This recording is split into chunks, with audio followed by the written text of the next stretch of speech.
barum, barum, barum, barum. Oh, barum, barum, barum, barum.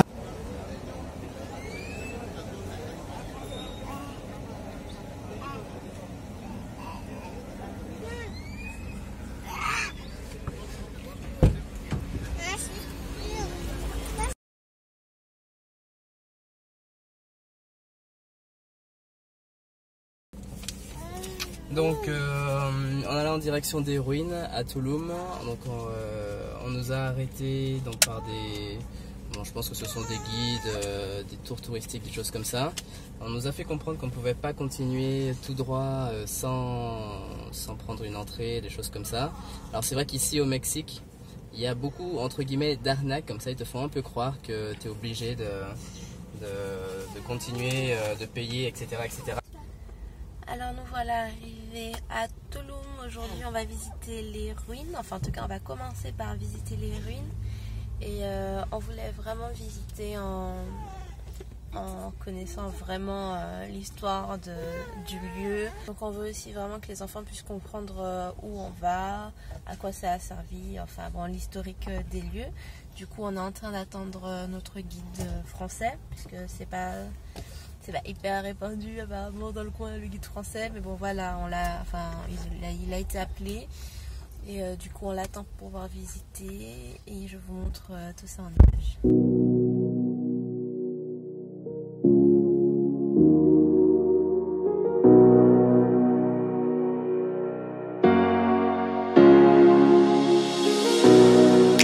I see you in my dreams at night.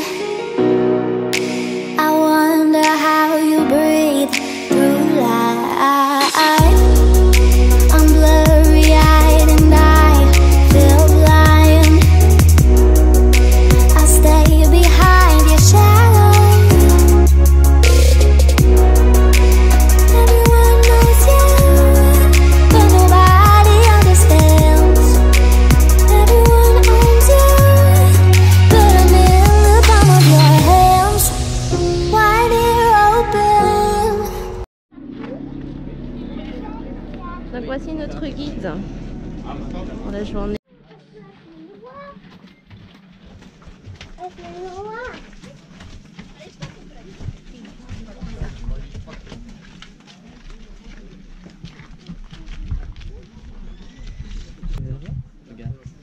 Regarde le désert là, à l'intérieur. Tu le vois? C'est un iguane, hein? Il se cache, il se confond avec la pierre. Alors, on voit que la pierre, c'est très très dur, mais on voit qu'il y a beaucoup de trous. Oui. Oui. La pluie, l'eau douce de la pluie, c'est comme assez pour la pierre calcaire. Non? Quand il pleut, c'est la pluie qui ronge la pierre. Quand il pleut à la péninsule du Yucatan, l'eau douce de la pluie se filtre et on ne voit pas à la péninsule du Yucatan des rivières à la surface. Il y a beaucoup de rivières, mais souterraines, des cénotes. Les cénotes. Okay. Et les cénotes, ils se débouchent à la mer. Quand il pleut beaucoup, de Cancun, de Tulum jusqu'à Cancun, on voit dans la mer comme l'eau douce sort des rivières. Donc à Tulum, quand nous sommes près de la mer, à 1,20 m sous nos pieds, et vous allez trouver cette rivière. Sakaktoon, selon l'université de Quintana Roo, Sakaktoon fait 347 km de long. Wow. Et il y a entre 7000 à 8000 cénotes à la péninsule du Yucatan, un paradis. En face de Tulum, il y a une barrière de corail qui commence à Cancun jusqu'à Honduras, de 900 km de long. Beaucoup de poissons, de crabes, de langoustes. Tulum, c'est un paradis. Quand la 12e expédition des Espagnols, l'expédition de Juan de Grijalva en 1518, quand ils sont passés en face de Tulum, de l'autre côté de la barrière de corail, donc depuis la mer, les Espagnols ont vu en face de Tulum des canoës. Beaucoup de canoës de 41 mètres de long.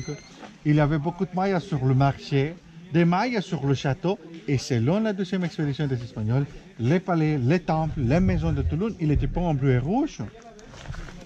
Comme ça. Oh, wow. Oui, c'était l'apogée de Tulum, parce que Tulum, c'est un paradis. Après, les Mayas ont abandonné Tulum, parce qu'imaginez-vous que quand les Espagnols sont arrivés au Mexique, nous étions au Mexique entre les Maharajas, les Totonakas, les Sasecs, tous ensemble, 25 millions. 6 ans après, 3 millions. Pourquoi? Wow. Des maladies. Les chefs espagnols ont amené des maladies comme l'aviron, la varicelle, la grippe. Et c'est pour ça que les Maharajas ont abandonné leur dernière ville comme Toulon en 1527. Nous n'avons pas disparu parce que beaucoup de Mayas sont retournés dans la jungle.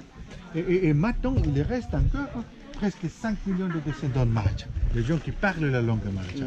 Et Toulon, c'est la ville Mahaja, la plus récente, c'est la dernière. Aujourd'hui, il y avait 70.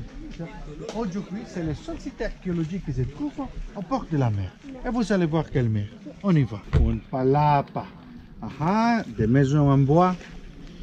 Un palapa ici. Et à Chichen Itza, à Uxmal, des autres sites archéologiques. On va voir des cimetières. À Tulum, il n'y a pas de cimetière parce qu'à Tulum, chaque maison a son propre tombe. Oh, d'accord. Dans ce palais, qui c'était la maison d'un prêtre, les archéologues ont trouvé une tombe avec 3 niveaux. Dans chaque niveau, ils ont trouvé dans la tombe 3 squelettes, 9 squelettes, 3 squelettes dans chaque... Dans chaque tombe.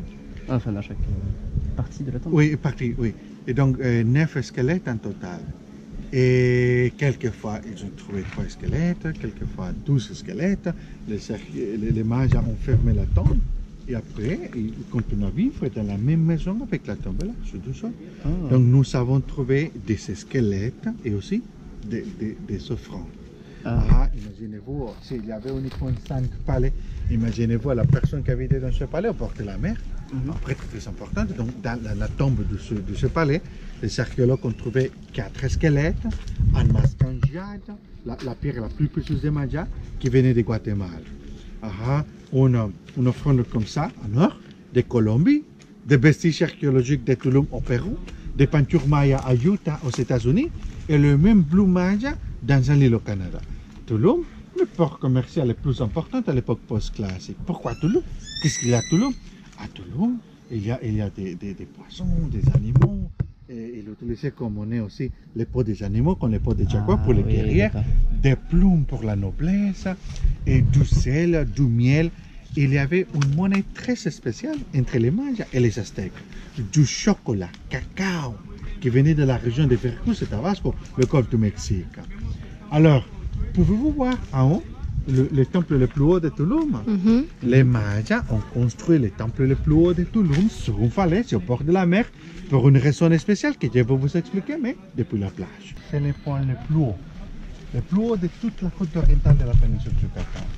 Pourquoi les Mayas ont choisi cet endroit? C'est à 10 minutes d'ici. Si vous sortez de Tulum et vous allez 10 minutes au sud, vous allez trouver la plage publique de Tulum, une plage qui fait 52 km de long. 52 km. C'est une plage de 52 km de long. Pourquoi les Mayas ont, à 10 minutes d'ici, pourquoi les Mayas ont choisi cette petite plage avec des roches? Pour protection.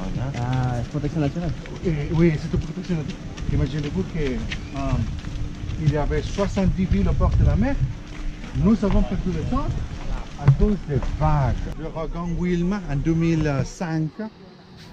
Nous avons eu des grosses vagues, quelquefois de 5 mètres de haut, 6 mètres de haut.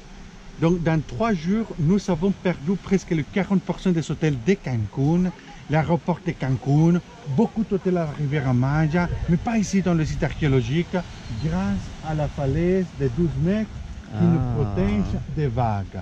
La deuxième protection, quelquefois, à 900 mètres d'ici, on voit comme les vagues se cognent contre la barrière de corail. Pouvez-vous voir le petit bateau? Au niveau des petits bateaux, quelquefois on voit comme les vagues se cognent. Ça c'est la barrière de corail. C'est des pierres calcaires. Ça commence à Cancun jusqu'à Honduras. Ça se trouve presque à la surface, regardez par là. Donc c'est une muraille naturelle dans la mer. Ça nous protège, oui, mais nous ne pouvons pas sortir en bateau. Nous ne pouvons pas nager sur les roches. Comme à Tulum, il y a une cénote de 347 km de long. Quand l'eau douce de cette rivière se débouche dans la mer, l'eau douce de cette rivière a détruit les courants pour sortir à la mer. C'est-à-dire qu'il y a un passage. Un passage de 30 mètres de large. Nous pouvons sortir, oui, mais il faut les connaître parce qu'on ne voit pas la sortie depuis ici. Les Mayas de Tulum ont construit les temples les plus hauts sur une falaise au bord de la mer parce que le château se trouve en face du passage. Et j'ai une photo ici où nous pouvons voir la sortie. Donc, la muraille de Tulum, nous sommes ici, sur la mer, sur la plage. La mer, la barrière noire, le passage. Le château en face. Le château a 2 fenêtres en haut. Donc, il y a une fenêtre de ce côté, une fenêtre de l'autre côté, où les Mayas ont mis des torches dans les fenêtres, donc de lumière. Si nous venons avec on va dire avec un canoë de Guatemala la nuit, près de l'entrée, donc par ici, on va voir la première lumière. En face de l'entrée, on va voir le deux. Si on passe l'entrée, on sort. Il faut voir les 2 lumières D'accord, pour pouvoir rentrer, oui.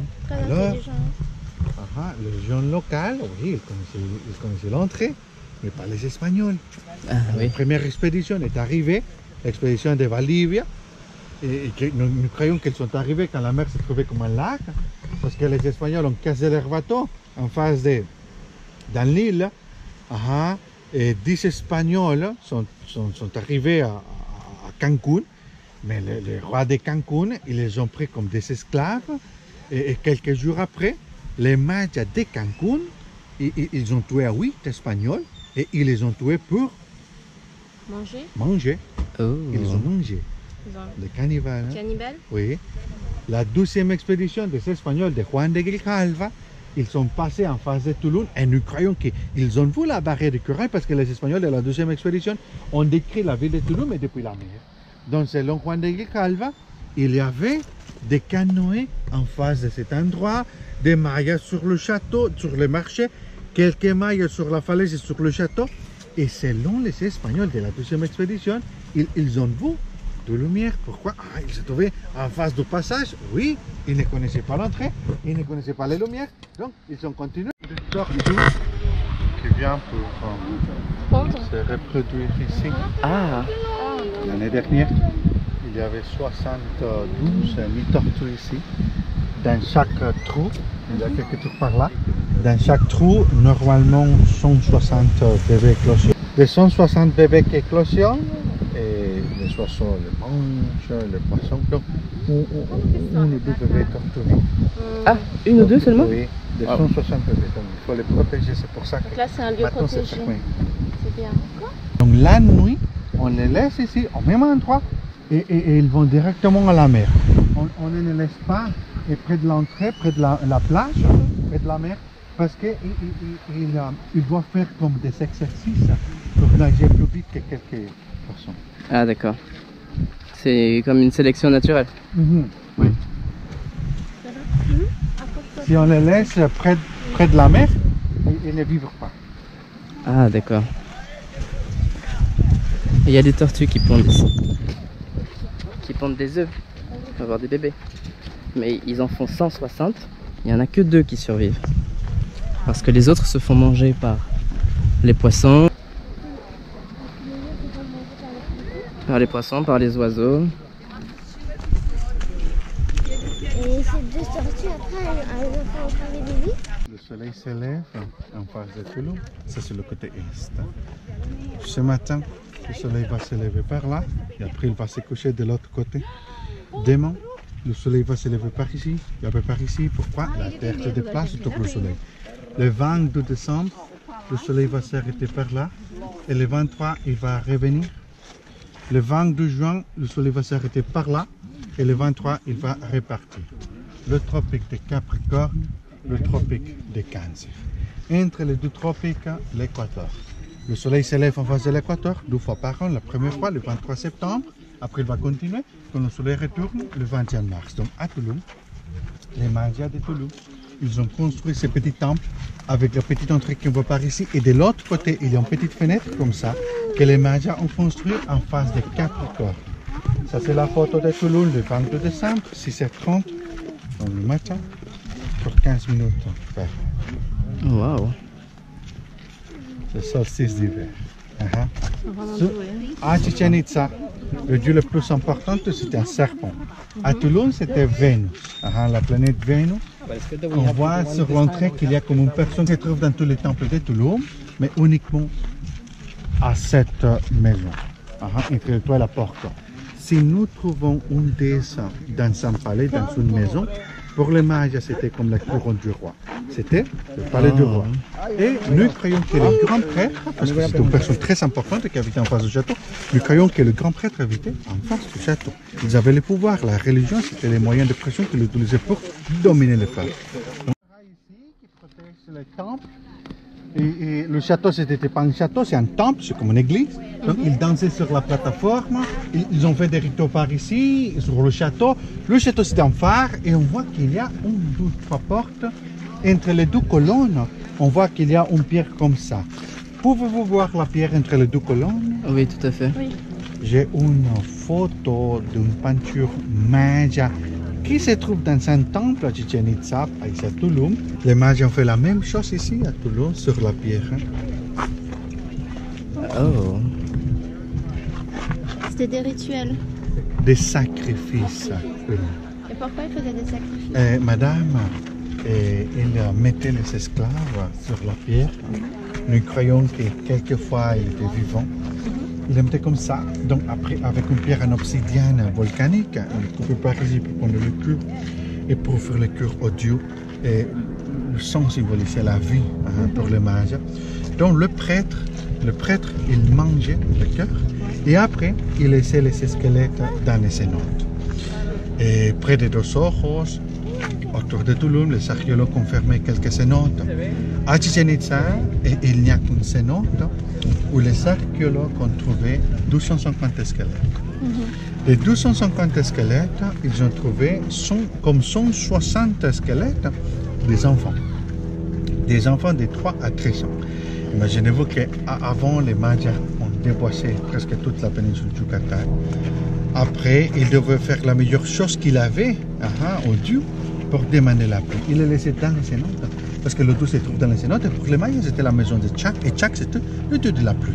Donc, nous croyons que c'était pour demander la pluie. S'il voulait demander quelque chose au Dieu, il devait faire une chose très importante. En ce cas, les enfants. When they tell you to have a plan, only broken, put 'em in the palm of your hands. Everyone knows you, but nobody understands. Everyone knows you, put 'em in the palm of your hands. Knows you, but nobody. Everyone knows you.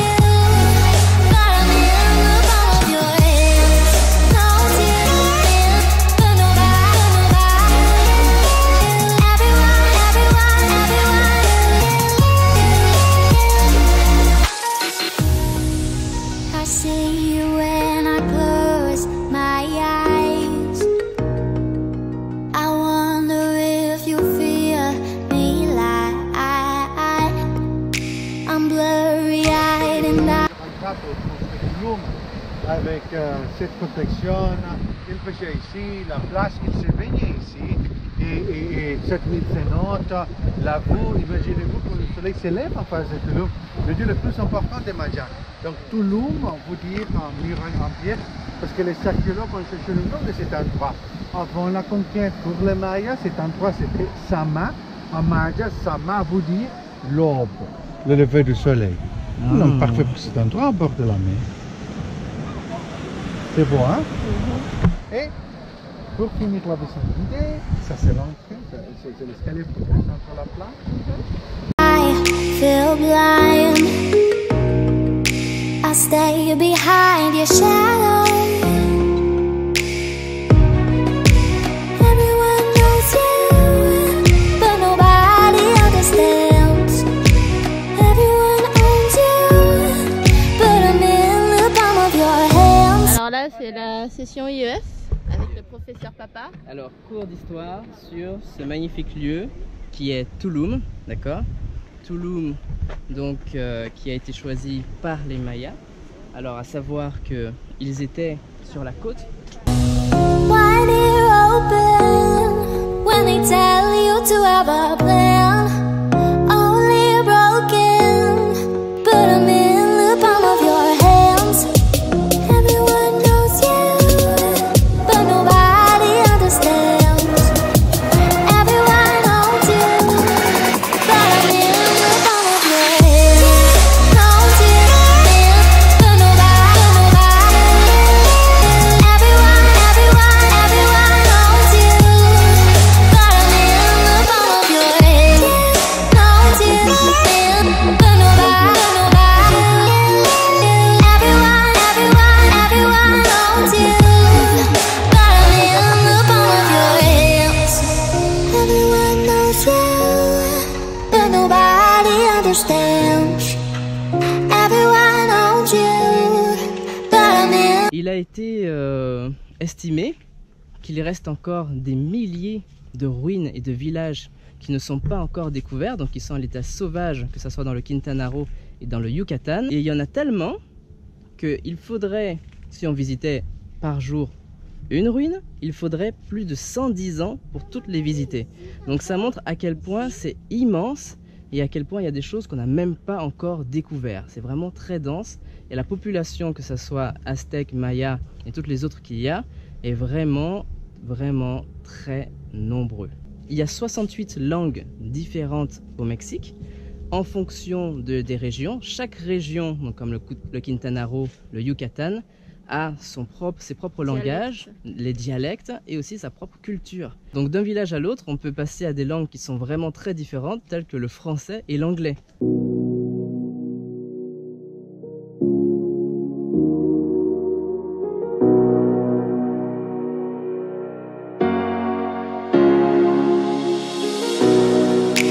I see you in my dreams at night. I wonder how you breathe through life. I'm blurry-eyed and I feel blind. Autre chose qu'on n'a pas pu vous filmer, c'est qu'il y a à peu près 5 jaguars en liberté qui vivent dans la muraille de Tulum. Les conseils que je peux vous donner pour visiter Tulum, c'est d'apporter un très grand parapluie, voire plusieurs, dépendant de combien vous êtes, parce que la chaleur ici est accablante. Donc par rapport à la chaleur, prenez vraiment beaucoup de bouteilles d'eau, parce que nous on est 5, on avait je crois 3 bouteilles et on a 4 bouteilles. Et avant même d'être rentré dans le site, parce qu'il faut marcher avant de rentrer, on avait pratiquement déjà tout fini. Et on avait vraiment soif. La déshydratation ici, elle est intense. Donc vraiment, prenez de quoi vous hydrater. Prenez-le en grande quantité. Prenez des brumisateurs si vous pouvez, parce que je sais pas si vous remarquez, mais je suis trempée. Je sais pas si ça se voit, j'étais encore plus trempée, mais il y a un coup de vent qui est passé. Je suis trempée parce que j'ai transpiré. Mais genre comme si comme s'il y avait plein de vagues qui me frappait quoi, toutes les 5 secondes, vraiment tu transpires, tu en ressors de là trempé comme si tu étais sous une douche permanente. Donc prenez vraiment de quoi vous hydrater, surtout si vous êtes avec des enfants, des chapeaux, je sais pas moi, de la crème solaire, des choses pour vous protéger, parce que la chaleur est réellement accablante ici. Et le dernier point que je voulais aborder avec vous, c'est le fait que les personnes en chaise roulante ont accès au site. Il y a des dispositifs faits spécialement pour les personnes en chaise roulante, donc n'hésitez pas à venir profiter du site puisqu'il est ouvert à tout le monde. Un autre point aussi, c'est le fait que vous devriez, enfin moi c'est un conseil que je vous donne, c'est de mettre vos caméras, vos affaires dans votre sac pour qu'à l'entrée on ne vous fasse pas payer une taxe inutilement, parce que nous on l'a juste mis dans notre sac, personne ne nous a rien demandé et quand on est rentré on a filmé tout simplement. Mais quand vous passez le petit tourniquet là, ne montrez pas que vous avez des caméras ni rien, sinon on va vous faire retourner d'un autre côté pour payer des taxes à l'État, des trucs de malade. Du coup voilà. I'm in the palm of your